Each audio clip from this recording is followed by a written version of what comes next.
Welcome to our Bible for Slackers class, part 2. And in this session, we'll be addressing two basic questions. The first is, why are there so many versions of the Bible? And the second is, what about all these so-called lost books of the Bible? Now to the first question. Basically, all Bibles are the same. What differs are the translations, and there may be some important distinctions there. Every Bible should have the 66 books of the canonical Old and New Testaments. But some Bibles have another section called the Apocrypha, a list of several books read by the Church since its earliest days were found in the Greek version of the Old Testament. These books are read in the Roman Catholic Church, in the Eastern Orthodox churches, and in the Episcopal or Anglican churches. Though there may be some differences as to how important they are read in church. Most of the difference in our Bible, again, had to do with the translations. Translation involves reading the Bible in its first languages, that is, Hebrew, Aramaic, and Greek, and then writing out what they say into English. And that process has been going on for hundreds of years. For example, we know of translations of biblical texts going back into at least the 11th or 12th centuries, when Anglo-Saxon versions of the church readings were produced.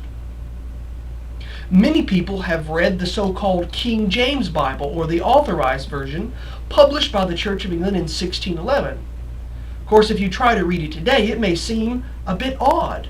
The language may be difficult to understand, because it was the language of the 17th century, and we're in the 21st. Languages change. Words change meaning over time, and new structures sometimes come to mean just the opposite of what they originally meant. For example, the word prevent now means to hinder, but in the King James Bible it's used to mean to allow. Big difference, and an important one. Further, some of the texts that we have of the earliest versions of scriptures are now more available to us than before. We can be sure now that we have the best texts that have ever been had since the biblical texts were first written. Second of all, translations are made so that people can understand them. And there are different theories of translation that go from reproducing each word to reproducing each idea. And those changes have effects on the way the text is presented, though not on the text itself necessarily. The idea is that all Bibles were meant to be read, and they all should say the same thing, the message that God wants to give to His people. So when people ask me, what is the best translation? I say, the one you read. That's the important thing, is reading the Bible.